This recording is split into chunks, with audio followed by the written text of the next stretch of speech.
Hi, welcome to the Secular Scriptures. I'm Gail, and I got a letter in the mail. I don't know how many of you have gotten letters in the mail, usually from Jehovah Witnesses, but they aren't the only ones who proselytize through the mail. It's a lovely little form letter. The only thing personal on it is my former name, which is over 20 years old. Where this guy got this mailing list from, I don't know. It's an old one, that's for sure. So it says, "Hello, my name is Kevin, and I'm one of Jehovah's Witnesses. As such, I volunteer a portion of my time to share what I have learned from the scriptures that I believe would benefit others. Here's a question for you. Would you say that it is possible to enjoy life forever, right here on earth? The Bible book of Psalms chapter 37, verse 29 states, 'The righteous will possess the earth and they will live forever on it.'" We're going to talk about that in a bit. So that means that we will be able to enjoy a happy, peaceful future with family and friends, not just short term, but forever. There is a free interactive Bible course on the website, blah, blah, blah, blah, that helps us to appreciate what the Bible teaches and how we and our loved ones can benefit from what it teaches. You will learn things such as, does God really care about me? And how can I pray and be heard by God? And how can I find happiness in life? As well as many, many other things. Again, this is a free course. It is convenient because you will be able to meet with an instructor, either in person or virtually, anytime, anywhere. There is absolutely no obligation either, no commitment. You may cancel at any time. Even if this isn't something that you might be interested in at this point, would you know of a family member or friend that you believe would benefit from a consideration of what the Bible teaches? You can go to this website and preview this course to get a better idea of what you can look forward to learning and how this can help you. Please visit this site when you have the opportunity. You may also respond to the return address on this letter if you want more information or if I can answer any questions that you might have. Thank you very much for your time. Sincerely, Kev.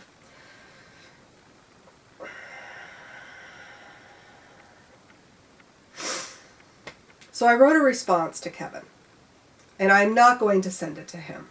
I don't want to hurt anyone's feelings.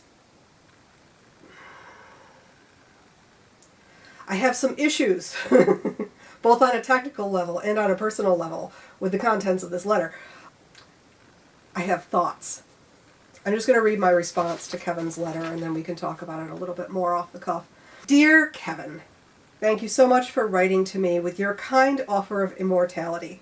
I cannot think of a worse possible state than to be trapped here on earth in this body forever, or worse, stuck in a heavenly realm perpetually singing, "Holy, holy, holy," unceasingly for all eternity. I hate singing unless it's to one of my pets.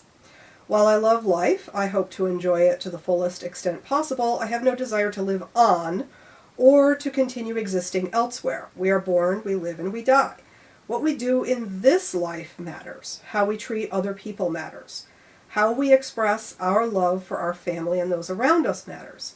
How we leave this world for future generations after we die matters a great deal. I am not afraid of death. And I look forward to my natural end, not because of what comes after, but simply because it's the cycle of life, and I'm very comfortable with that.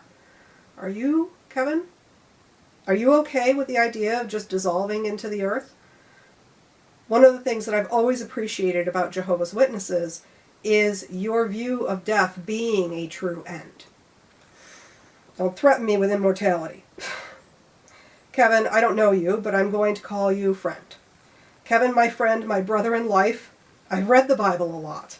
I've read many translations of the Bible. In fact, my son is reading the New World Translation as part of his Bible study right now.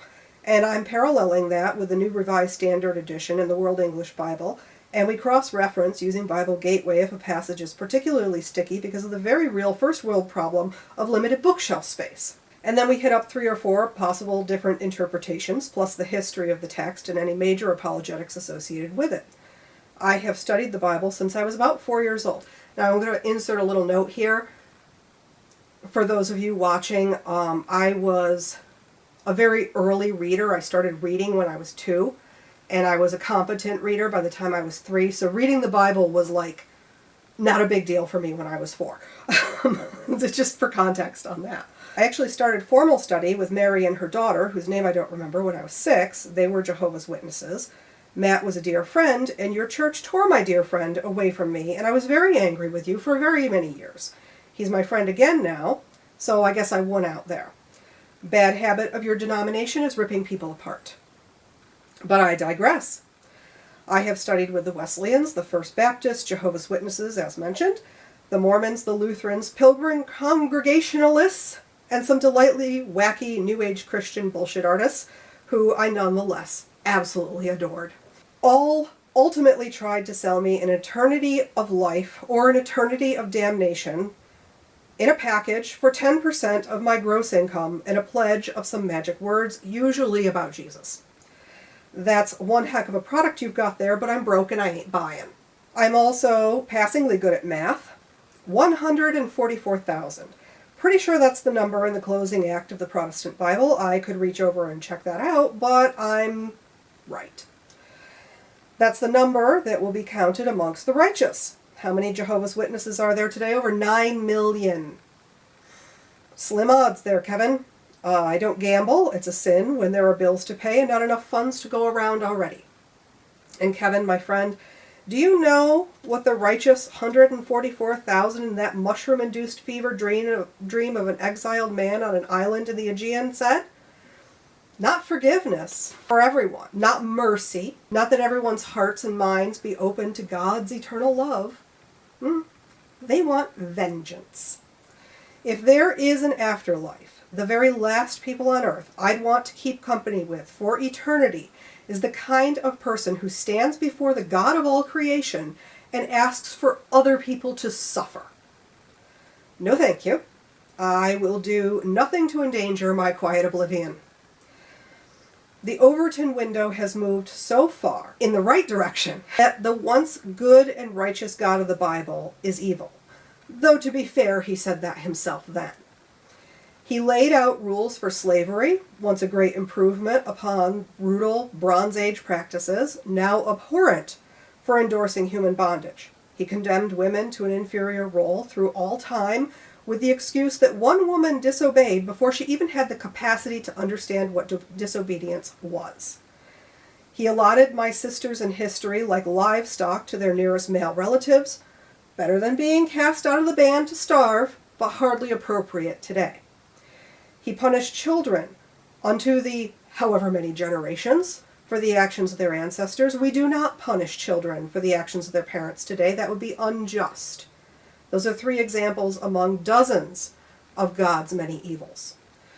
Now, let's look at the passage you so kindly quoted to me in the context it lives in. Psalm 37, verse 29.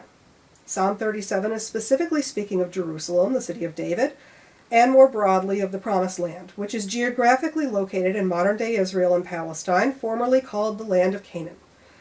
The New World Translation has a map, so you can open it up and look at that. It's about being patient while the people you don't like do well, and then having the satisfaction of watching them fall at some point in the future.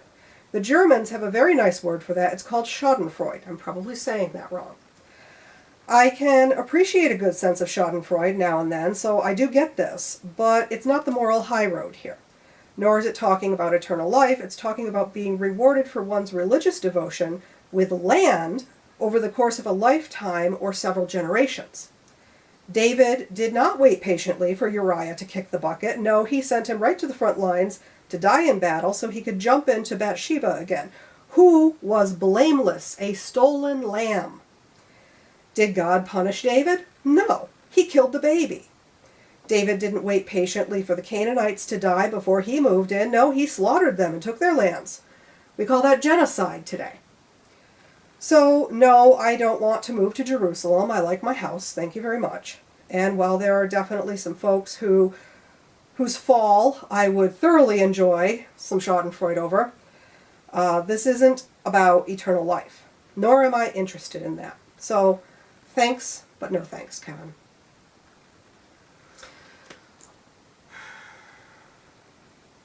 I do not like it when people tell other people what to believe. I have a big problem with that. And